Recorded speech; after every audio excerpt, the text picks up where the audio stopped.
சீமான் கரெக்டா அந்த இடைத்தேர்தலுக்கு முன்னாடி பெரியாரை விமர்சனம் பண்ண ஆரம்பிச்சதுக்கு காரணம் பிஜேபி. அவங்களுடைய ஸ்டாண்ட் சிம்பிளான பாயிண்ட், இங்க நீங்க திராவிடம்ங்கிறத உடைக்கணும் அப்படின்னு நீங்க நினைச்சீங்கன்னா ஆணி வேறு ஒரே ஒரு மெயின் லாஜிக் யாரு அப்படின்னா பெரியார். அதை நீங்க உடைச்சாதான் திராவிடங்கிறதையே உடைக்க முடியும்.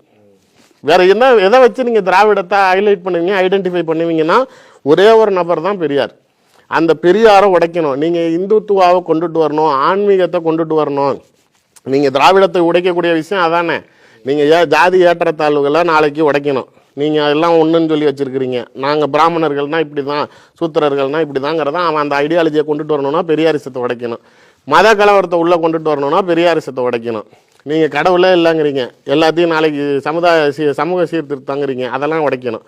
ஸோ இந்த பெரியாரிசத்தை உடைச்சால் மட்டும்தான் நாளைக்கு நம்மளோட ஐடியாலஜியை உள்ள கொண்டுட்டு வர முடியுங்கிறது தான் பிஜேபியோட ஸ்ட்ராங் பாயிண்ட். ஆனால் தனிப்பட்ட முறையில் என்கிட்ட பேசுறப்ப கூட சொல்ற விஷயம் என்னன்னா, எச் ராஜா ரொம்ப தகுதியான தலைவர், திறமையான தலைவர்.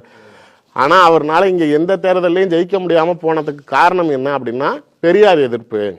அவர் பெரியாரை ஏற்ற அந்த ஐடியாலஜி ஃபேக்டர்னால தான் தமிழ்நாடு மக்கள் எந்த சூழ்நிலையிலையும் நாளைக்கு அவரை ஏற்றுக்க மாட்டேங்கிறாங்க. இப்போ என்னுடைய மனைவியே பார்த்தீங்கன்னா பிஜேபியில் நான் சேர்ந்ததையே கொஞ்சம் பிடிக்கலன்னா கூட சரி பரவாயில்ல, அங்கே போய் ஏதோ நல்லா வச்சுருக்காங்கன்னு நினச்சாலும் என்கிட்ட எந்த விருந்தாலையும் வேணாலும் வீட்டுக்கு கூட்டுவா நான் சோறு போடுறேன். ஆனால் எச் ராஜா வந்தால் நான் சோறே போட மாட்டேன் அப்படிங்குவாங்க.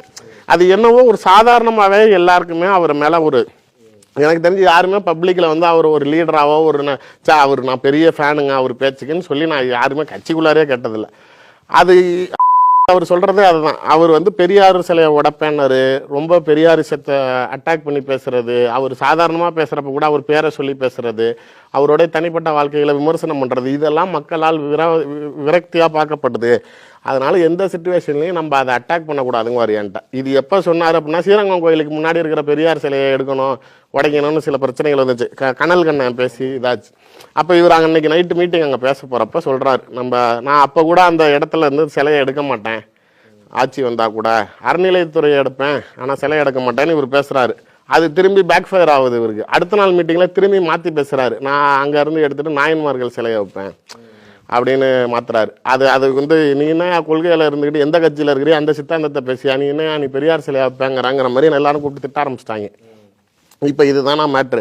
இப்போ இது என்ன பண்ணுறாங்க, ஈரோடுங்கிற மற்ற இடைத்தேர்தல்ங்கிறது வேற, ஈரோடுங்கிறது பெரியாருடைய சொந்த மண். அந்த மண்ணிலேயே போய் நாளைக்கு சீமானை வச்சு பெரியாரிசத்தை அடிச்சு நொறுக்கிறப்ப, ஆனால் மற்ற கட்சிகள் எல்லாம் கை கட்டி வேடிக்கை பார்த்தது சும்மான்னு நினைக்கிறீங்களா? செங்கோட்டையனுக்கும் எடப்பாடிக்கும் இப்போ முட்டையில் ஆரம்பித்ததுக்கு காரணமே அவர் இடைத்தேர்தலில் போட்டியிடணும்னு விருப்பப்பட்டார். எடப்பாடி வேணான்னார். இதுதான் அவங்களுக்குள்ளார இப்போ இந்த ஸ்டார்டிங் ட்ரிகரிங் பாயிண்ட்டை. நீங்கள் அந்த இடத்துல அதிமுக பின் விளங்குறதே பெரிய அசிங்கம் ஒன்று. சரி அவங்கள சண்டை இப்போ இதுன்னு சொல்கிற மாதிரி உப்பு சப்பானியாக கூப்பிட்டு அவங்கள வச்சு அடிக்கிறதுல உங்களுக்கு என்னடா சந்தோஷங்கிற மாதிரி அவங்க எதுக்குமே உதவாமல் போயிட்டாங்க. அதனால் அவங்கள வச்சுட்டு நம்ம சண்டைக்கு போகணுங்கிறது கூட இல்லை. ஓபிஎஸ் ஒரு விஷயத்தில் பாராட்டணும். மனுஷன் எப்பயுமே பொய் சொல்ல மாட்டார், உண்மையாக பேசிடுவார். அப்போ உங்களோட ஆதரவாளர்கள் எங்கேயும் வாக்களிக்க போகிறது இல்லையா அந்த தேர்தலில்? ஒரு பத்திரிகையாளர் சந்திப்பில் இல்லை நாங்கள் வாக்களிப்போன்ட்டார். அப்போ இவங்க அஜெண்டா ஃபேக்டரி என்ன அப்படின்னா, சீமானை நிறுத்தி பிஜேபி சரி நீங்கள் நானா கேட்குறேன், இவங்க தான் நிற்க வாக்களிப்போம்னு சொன்னார். யாருக்கு வாக்களிப்போம்னு அவர் சொல்லல, அது சொல்லலை. இன்னொன்று, நீங்கள் போன முறை இதே ஈரோடு இடைத்தேர்தலில் ஏடிஎம்கேட்ட போய் கட்சி கட்டினீங்க, பிஜேபி குடிச்சிட்டான்னு அங்கே போய் அப்போ சண்டை கட்டின ஆளுங்க. ஏன் இந்த தடவை நீங்கள் நாளைக்கு பிஜேபியில் கேண்டிடேட் போட வேண்டியதானே? கொங்கு மண்டல சிங்கம், நீங்களும் கவுண்டர் சமூகத்தை சேர்ந்தவர், கொங்கு மண்டலத்தில் அப்படி வீர சூரருங்கிறீங்கல்ல, ஏன் நாளைக்கு இந்த முறை நாளைக்கு கேட்டால் ஒரே பிட்டப்பட்டாங்க. என்னன்னா நேர்மையாக தேர்தல் நடக்கிறது இல்லையா? இப்போ இவங்க நடத்துகிற மாநிலத்திலலாம் மட்டும் நேர்மையாக தேர்தல் நடக்குது. ஆனால் ரொம்பலாம் போவேன். கர்நாடகாவில் தேர்தல் பொறுப்பாளராக இருந்தார். எத்தனை தொகுதியில் நாளைக்கு பட்டுப்புடவை கொடுத்தீங்க, கொலுசு கொடுத்தீங்க, பணம் கொடுத்தீங்க சொல்றது.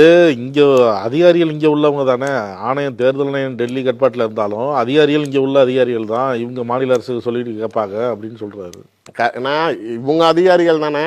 எனக்கு தெரியும், கடந்த தேர்தலில் கூட எல்லா அப்சர்வரும் இவர்கிட்ட ரிப்போர்ட் பண்ணாங்க தெரியுமா? ஸ்டேட் பிரசிடென்ட் மேல இருந்து இன்ஸ்ட்ரக்ஷனு 40 தொகுதிக்கு உண்டான அவ்வளோ அப்சர்வரும் நீங்கள் போய் ஸ்டேட் பிரசிடெண்ட்டை பார்த்து அவர் என்ன சொல்கிறாரா கேளுங்க அப்படின்னு சொன்னாங்க. இவர் வீட்டில் நைட்டு 1:30 மணிக்கு பார்த்தப்போ நான் கூட இருந்தேன்.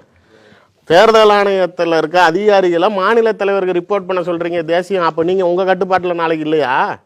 நீங்கள் செய்யலையா? எந்தெந்த மாவட்டத்தில் டைட் பண்ணணும், எந்தெந்த மாவட்டத்தில் லூஸ் பண்ணணும், எந்தெந்த மாவட்டத்தில் பணம் பட்டுவாடா ஃப்ரீ பண்ணணும்னு இவர் தான் டைரக்ஷன் கொடுக்குறாரு.